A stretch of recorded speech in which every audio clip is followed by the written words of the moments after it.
Hi, it's 1010 the Navigator, and I am reading the Anunnaki Final Warning to Earth and Their Return in 2022, the fifth edition by Maximilien de Lafayette.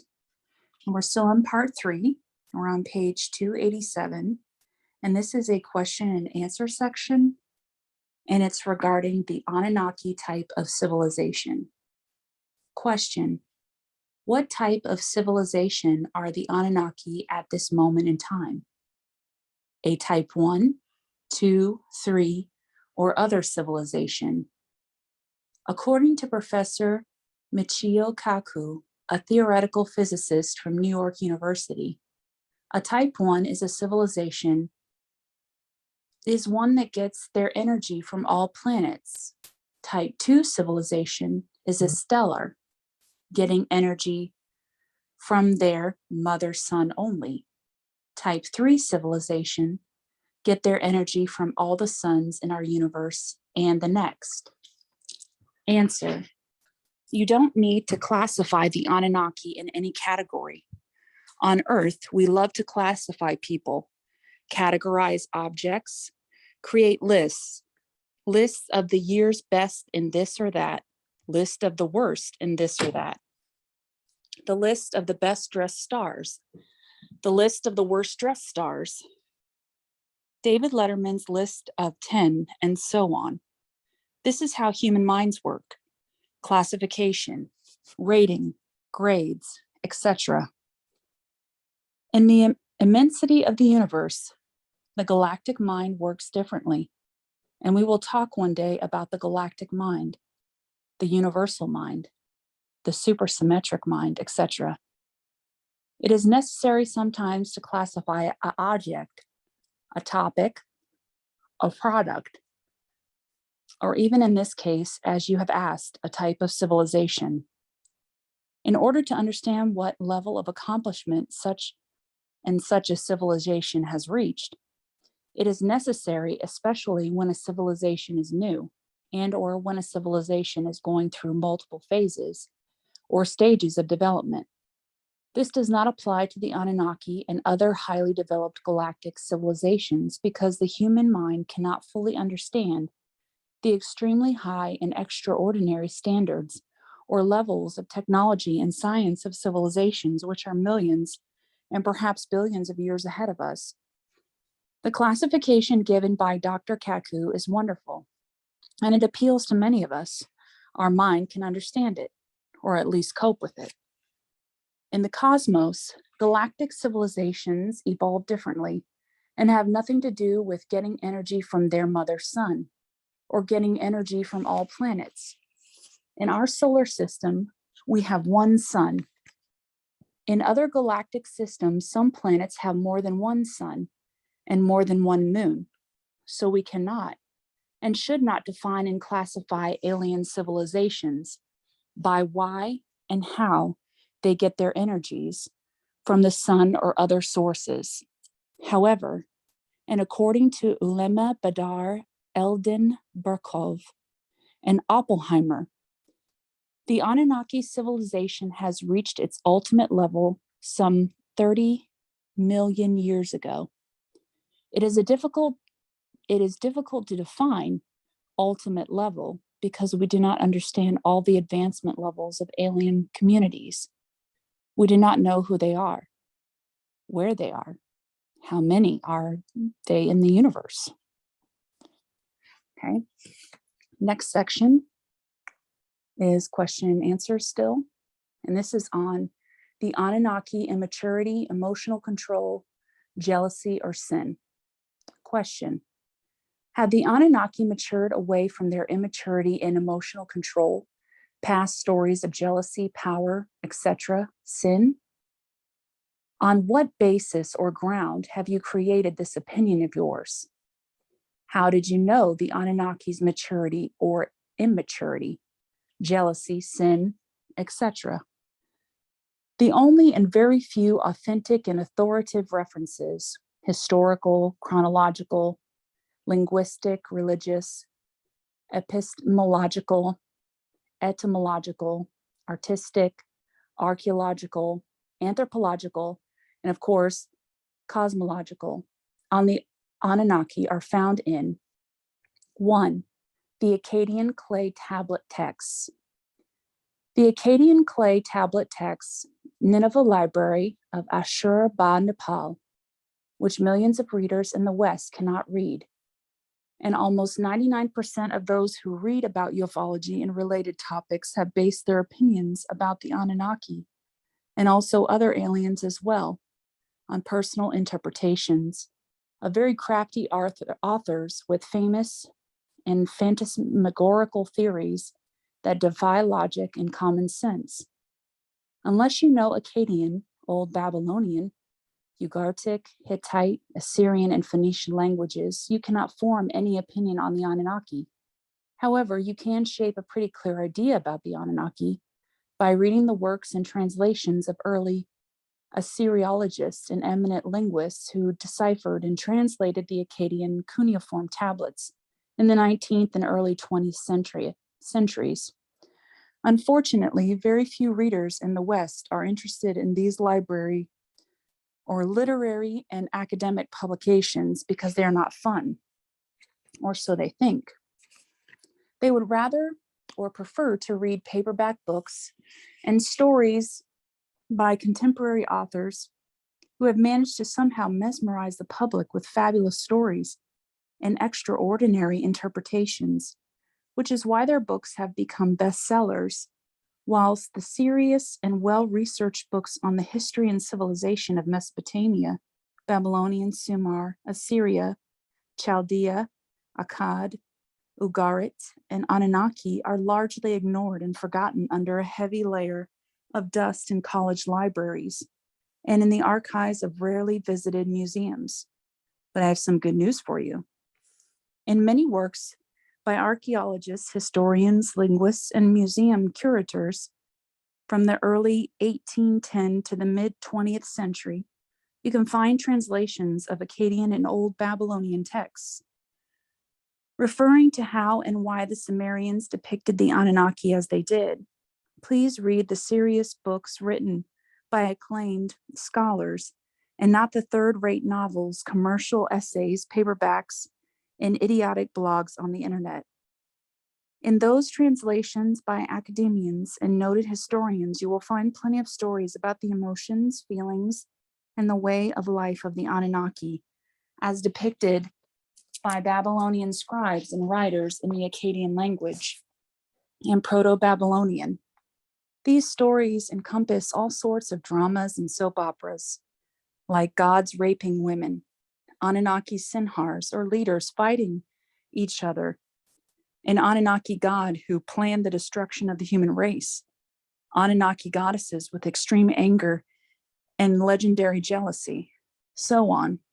But bear in mind, those Anunnaki stories come from the South, or the mouth of fabulous storytellers in Sumer, and this was intentional on their part. They wanted to portray the Anunnaki as divine human, so at least they could share some common and similar traits with them. The Greeks did the very same thing.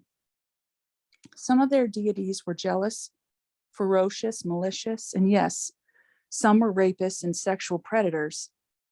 Something else you should remember, the Anunnaki who descended to Earth, Sumer, Phoenicia, Turkey, are quite different from the Anunnaki who were and still are in Nibiru. Earth's Anunnaki had to look in some way, somehow not very much different from humans. Otherwise, the Babylonians would have not tried to identify and associate their legendary kings with the Anunnaki kings. 2, the Bible. Lafayette said, I will be brief. The Old Testament offered contradicting, convergent, and divergent portrayals of the Anunnaki, usually referred to as Raphaim, Anakim, Nephilim, Binahim, Elohim, so on. Don't count on these biblical accounts. The early Hebrew scribes borrowed their major biblical stories from the myths and religions of Babylon, Ugarit, Amrit, and Phoenicia. As a matter of fact, Yahweh was Baal, the Ugaritic Phoenician god. and almost all the powerful traits and virtues of Enki and Ea were transferred to the attributes of Jehovah, Yahweh, the God of the Israelites. Even Daniel was copied from the Phoenician myth of Daniel, Ugarit. This is a fact. You can read several translations of this myth, as well as numerous Ugaritic texts referring to the early prototypes and characteristics of Yahweh found in the depiction of the Ugaritic deities. Having said that, bear in mind that the biblical depiction of the Anunnaki in various forms and names is not accurate. In fact, they are hostile, and there are reasons for doing so. Firstly, Abraham and Moses desperately wanted to establish an identity for their people. In ancient times, a nation was usually associated with its deities. If their God was strong and almighty, then they became a powerful and rightful nation. If, however, you have a bad or weak God, you end up with bad, weak nation. Secondly, the early Israelites feared the expansion of the Phoenician cults. They were a direct threat to Yahweh, their own God. The Israelite prophets waged hysterical wars against the god of Tyre, Sidon, Bablos, Arwad, Ugarit, and Amrit. Consequently, they had to assassinate the character of all other gods and portray Yahweh as the only, the mightiest and the most righteous God of all. Therefore, what you have read in the Bible about the sin, anger, the jealousy, the vices of the Anunnaki were written by scribes who had to defend their own interests, authority, the pride of their nation, their reason, and the status, importance, legitimacy of their God, and above all, to justify the reasons for conquering the lands of their neighbors and building their new cities on territories taken away from their legitimate owners. Yes, the Bible is the most colorful propaganda literature in the world. 3. Phoenician and Anatolian texts and archaeological finds. You can learn a lot about the Anunnaki from studying slabs, texts, obelisks, and cylinder seals found in Turkey, Arwad, Malta, Cyprus, Ugarit, Amrit, Phoenicia, Armenia, Bablos, Batron, Sidon, Afka, Amshit, and Tyre in Lebanon, ancient Phoenicia. In addition, there are several myths and poems in Phoenician and Ugaritic telling us the traits and characteristics of the Anunnaki. Worth mentioning here is that none of these archaeological finds indicate what you have stated: Anunnaki, immaturity, jealousy, control, etc. On the contrary, the Anatolian and Phoenician texts and slabs offer a different picture of the Anunnaki, in sharp contrast to the Hebrew depiction of the Anunnaki. Before passing judgment on the Anunnaki, we should first refer to historical sources, and above all, to original texts written in Akkadian, Sumerian, Babylonian, and Phoenician. What you read on the internet, usually written by ignorant rednecks, self-proclaimed channelers and psychics, and people totally unfamiliar with Middle Eastern and Near Eastern languages, is pure fabrication. Stick to the historical and linguistic facts. Here's another question and answer section. Anunnaki management skills. Have they learned to manage their emotions and improve their management skills? Answer. What kind of management skills are you talking about? Do you think Anunnaki have or need to have IBM, Kentucky Fried Chicken, Video Professor eHarmony, and eBay on Nibiru to properly improve corporation and management skills? The Anunnaki created the human race. The Anunnaki conquered the frontiers of time and space. The Anunnaki penetrated the depth and infinity of the universe. The Anunnaki's longevity exceeds 450,000 years. The Anunnaki conquered the fastest speed in the known cosmos, faster than the speed of light. Well, my dear Nancy, all of the above require a lot of management skills. They already have great management skills. Oh yes, they got it millions of years ago.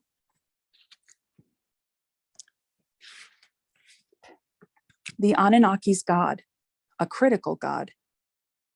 Are the Anunnaki a critical God? no forgiveness and no exceptions, as an eye for an eye and a tooth for a tooth? Answer: the Anunnaki did not have a God.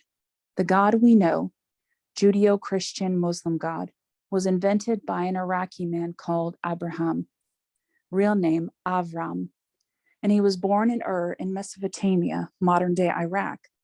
And this God called Yahweh or Jehovah by the Hebrews was in fact a replica of the Anunnaki, Enki lords, and later on embellished with a divine caricature borrowed from the Ugaritic Phoenician pagan god, Baal El. The concept of God, or one God, was reinforced by Moses, a God he met in the bushes, quite a rendezvous. The same God he had a chat with on Mount Sinai, where he received the 10 Commandments. I tell you the truth, Yahweh was modeled after the Anunnaki lords who descended on Iraq and the Phoenician Baal or Baal Hayadad of Tyre and Ugarit. Besides, Moses did not need to go all the way up to the top of the mountain to get his commandments. They were already available to him in Egypt. He had served as the chief advisor and a military commander to the Pharaoh. The 10 Commandments were in fact the 613 commandments. Almost 80% of these Hebraic commandments were taken from the Egyptian scriptures and the Egyptian Book of the Dead. Some 50 years ago, German and French archaeologists found the famous Bablos building inscriptions, which specifically contain the name of Yahweh as Yah and Yahweh, Phoenician pronunciation, centuries before Moses announced to his people the name of their Hebrew God. God was created by man. However, the Anunnaki have a Mahar Sinhar, also called Galamrut and Balashamrut, which means a great lord. He or she is in charge. He is both female and male, the creator or creatrice of all intelligent life forms on Earth. On Nibiru and in the galactic infinity, the Maha Sinhar is a merciful Lord. Her or his wisdom is based upon a complete understanding of Donya, the world, the universe. Her or his truth is found in science, a positive and friendly science. No exceptions as an eye for an eye and a tooth for a tooth, as you have stated. It is an alarming truth because it is part of early man's literature. Yes, Nancy, you're right this time. If you associate this phrase with God, we have learned about from the Israelites. Some of the Anunnaki, so-called gods who descended to Earth in Sumer or Assyria, displayed anger, vengeance et al., as depicted by scribes on planet Earth. This primordial description gave birth to the character, persona, and the traits of the Hebrew God who became the God of the Christians and the Muslims. But not to the early Gnostic Christians, the real and first Christians, for they understood that the Judaic God was a vicious, vengeful, and aggressive villain God. The Anunnaki's God on earth was a critical God, as you have correctly stated. The Anunnaki's so-called God on Nibiru is just the opposite. This is not my personal attack on Judaism and Christianity and or Islam. My favorite mentors or teachers were Mordechai ben Zvi and En ben Yahob. I was raised as a Roman Catholic and as a Jew, and I have served the Vatican and the Jewish communities and media in several roles and capacities. As to my affirmation with Islam, I am not Muslim. I have studied the Quran and Arabic literature for more than 55 years, and I have taught Islamic literature and language for decades. In addition to which, I have studied the Sharia, the Fuqah, and the Islamic laws and procedures for a very long time, and appeared before Islamic courts as an attorney of law, a tradition I became very fond of. And this concludes our reading. It was pages 287 to 296.